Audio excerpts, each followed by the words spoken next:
Hello, family. How are you doing, folks? Welcome to our conversations, and thank you very much for joining us.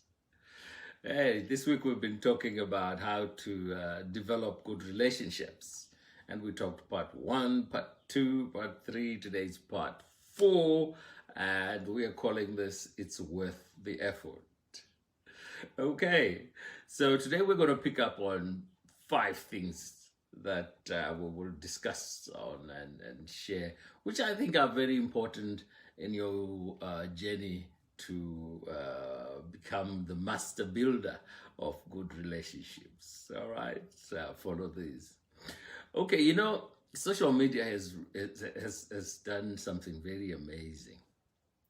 If an incident happens somewhere thousands of miles away across the globe, in an instant, you are able to read it, even see pictures or videos of what's going on right across the globe. So recently, the Washington Post had an article reporting on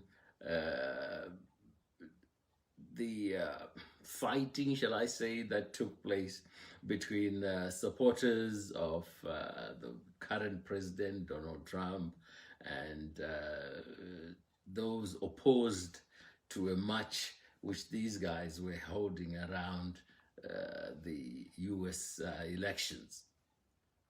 And the report was talking about that there was spewing of profanities, punches were thrown, bottles were launched.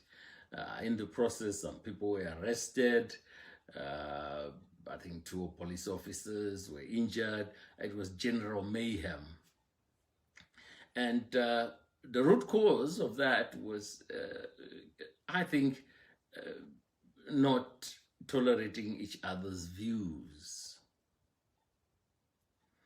And so when that happens, and we're seeing a lot more of that, when people fail to accept differences between them. So one of the tips that I have for you for good business relationships building is accepting differences between people. Accepting differences between people. You see, no two people are alike. They may even be identical twins, but they are different. And in fact, in coaching, we say that no two brains are alike. And we must celebrate that fact that we are different. We must accept that we're different, and in the process, learn from each other. So as you build relationships right across with people who are totally different from you, some who are somewhat similar to you, but understanding that we are all different. Unfortunately, most people, as they build relationships, they look for people who are almost like them. The way they think, the way they behave, and their views, etc. They want people who are almost like them. And I'm encouraging you that as you build relationships, to become a good relationship builder, you must be able to deal with people from very different backgrounds. I always quote the example of if you went out in the forest, in the bush there, and you will see a wide variety of color. Your yellows, your pinks, your purples, your greens, and that's breathtaking. That's breathtaking.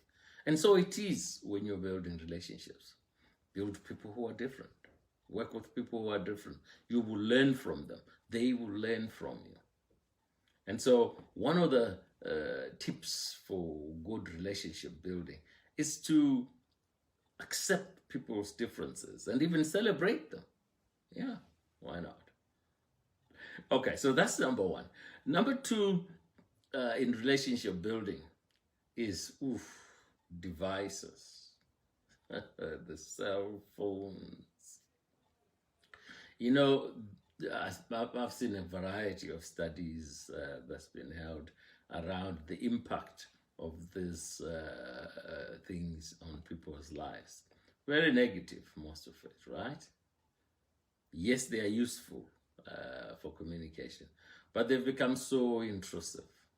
So they follow you straight into the bedroom and everywhere else. And I've seen people at functions. There's people are milling around, networking, connecting with each other. You see somebody standing there almost all night on a cell phone, on a network in a networking event.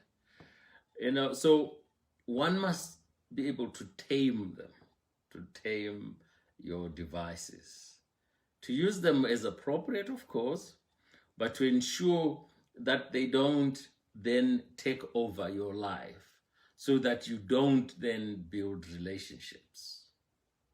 Because face to face, no matter how much AI we get, you are still going to need that human touch, that personal touch. And therefore, be able to communicate with people, talk to people, and not let your life be run by devices. Okay? And then the third one, which something that I was told from being when I was a little baby all the way, and it's treat others the way you want to be treated. And at a young age, we all thought that meant being nice to everybody. It doesn't mean that. What it means is treat people fairly, honestly, give them a fair chance, don't victimize people, be fair. But it also means that where you err, you're going to be rebuked. Where you do the wrong thing, it will be pointed out to you. Where you misbehave, the consequences will visit you. That's what treating others the way you were treated means. It means that you are fair, you're approachable, and the way you would like to be treated. That's a big one. Treat others the way you would like to be treated. One of those most important things in everyone's life is their name. Your name. So if you're walking down a busy street, everyone is jostling, there's traffic up and down, and you hear your name, let me tell you, you're going to stop, you're going to look, and who is it? If you have a name like mine, George, if someone calls out George in a busy street, probably 10 other folks will tend to look, but it's still your name. Because you see, when you remember things that are important to other people, like names, you're creating a bond with people. You're creating a bond. So remember, when you're talking to people, use their name. George, how are you doing? Use their name. Because you're building a bond. And the more someone hears their name, the more they will open up to you, the more they will want to relate with you. So remember that things that are important to other people, they must be, you must use them to create the link, the bridge between you and other people. So for instance, remembering your spouse's favorite deodorant or perfume, that's important because that's important for them, right? Remembering their birthdays, remembering anniversaries, remembering all those things that are important to you and they're important to other people. When you remember that, you are building bonds. And do it deliberately. I remember one airline used to, I don't know whether whether they're still doing it now. People are beginning to fly again now. They used to, if you went on, jumped into business class, and you took a flight, maybe to London or something, they would take your details down and remember. Next time you flew on that plane, you jump onto that plane, maybe a month later or something, the drink that you had, etc., they would come and say, Mr. So-and-so, are you still having your...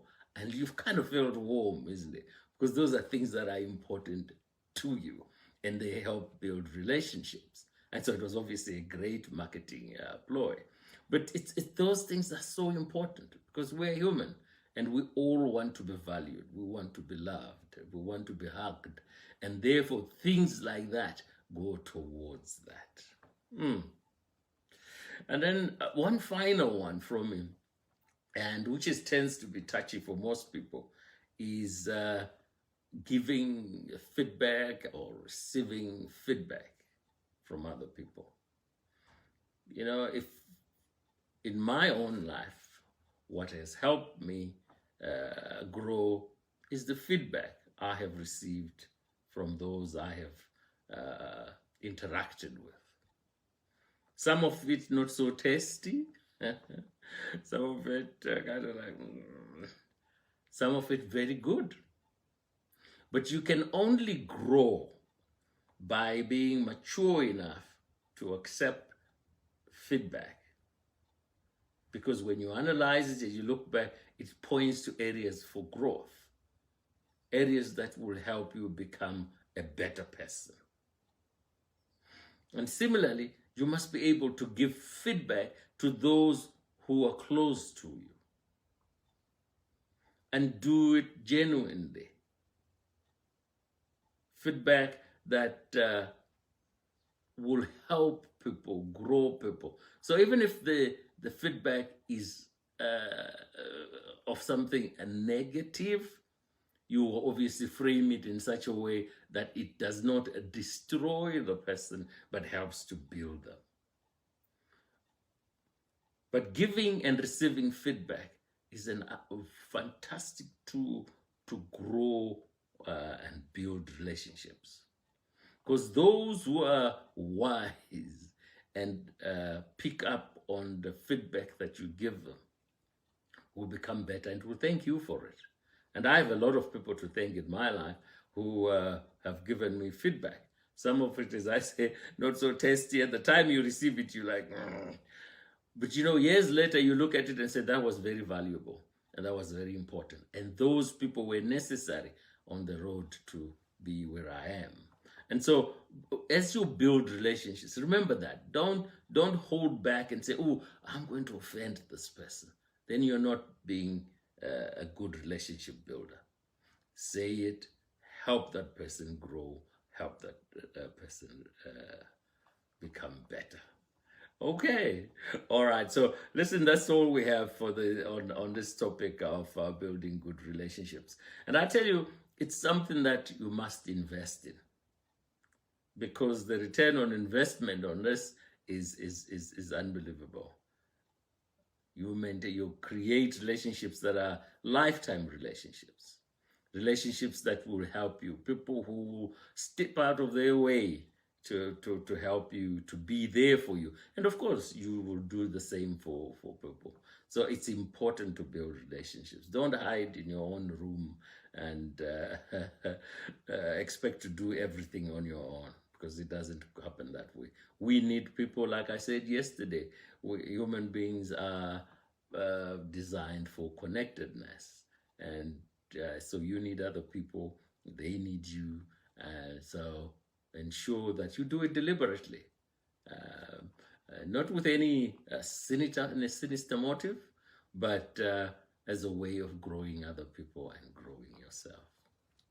All right, this is the end of this one for this week. We will be back next week, and thank you very much for listening in. And connect with us. Let us know what this series actually has done for you. Is there something that stood out for you? Is there something there that will help you How will this assist you to do things differently in the future? So yeah, let us know. Connect with us, and thank you very much. Stay connected with us.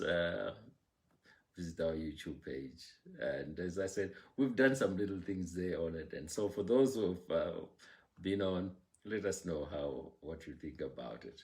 Okay, live with intention, and we will see you again next week. Thank you very much. Bye bye now.